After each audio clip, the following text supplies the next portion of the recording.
Hello. What you are looking at here is a field-used, as you can tell by the condition, World War II U.S. Marine Corps Hospital Corps knife.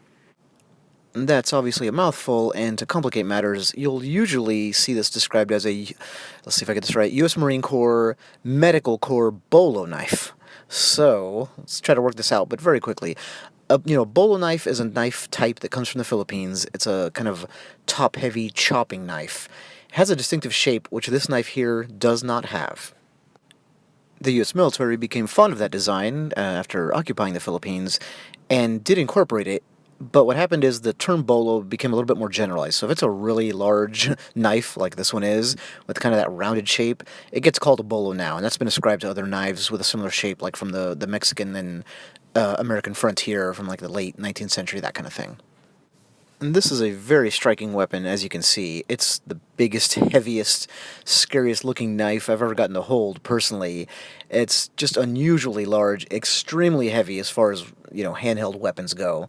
And look at that kind of like shovel-like tip. And look how thick that spine is. You'd be very hard-pressed to find a knife or even a sword with a spine that thick. I mean, you could look at medieval swords that were meant to be used against guys wearing armor, and you often won't see a spine that thick.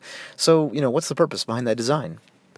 First, let's take a look here. You can see the patina, right? The effective time on this thing. It's really gorgeous. It's got a lot of character, but, I like the effect that time accidentally had on it. A mint condition one would really look amazing, of course, but this is the one we have. There's the emblem. They almost always have that emblem. Different locations made these, but you can see the spot in New York that produced this one. That was one of the major centers. And let's go back to the the unusual design here with this monster. Not only is this just practically like an axe and a knife combined, but it was also, if you remember, ascribed to a hospital corpsman. So why would essentially a medic want to walk around with something like this? Well, the idea is this is a multi-purpose tool and fighting implement, right? So it's part fighting knife slash short sword, it's so big, part shovel, because it had that rounded head, and it's sharp all the way around to help dig in. It's part hammer, and it was used that way. You could pound a nail or just break something up with it if you need to. And part machete, right? You can definitely use it to clear brush.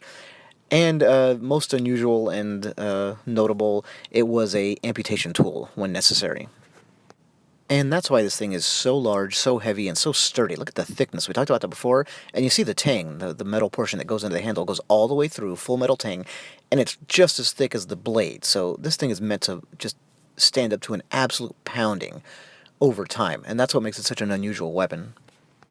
As a pure fighting implement, it's got its drawbacks, because again, it was not designed just for combat, so it's not as quick as many a bladed weapon, obviously, but if you strike home, I don't envy the person who's on the receiving end of that thing. I also don't envy the person who had to carry this thing around every day in a war zone, but as we just covered, it serves so many purposes that they probably came to like it, and in fact there's evidence of that because it received a wider adoption after a time out in the field. So you can see Marines, just pure combat Marines, with these on their hips, or wherever I should say, because I don't know exactly how these were carried. So let's take a look at the handle. It's a sturdy handle for a sturdy weapon, right? You can see there's a crack there. This thing saw some miles, I think. You notice the design. It had 3 rivets, but an enterprising person out in the field decided to take one out and create that loop.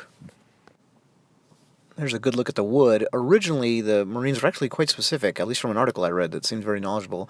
The writer seemed very knowledgeable, and they said it was supposed to be applewood, and applewood only, which is kind of funny, but different ones got used, and I have no idea what kind this is. So let's take a little bit of a different look here now. And there you go. There's that false edge. So you can see where the spine kind of ends and the false edge begins. A false edge means an edge on the non-cutting side of a blade. Usually it doesn't go all the way along. It's, up at the top like that.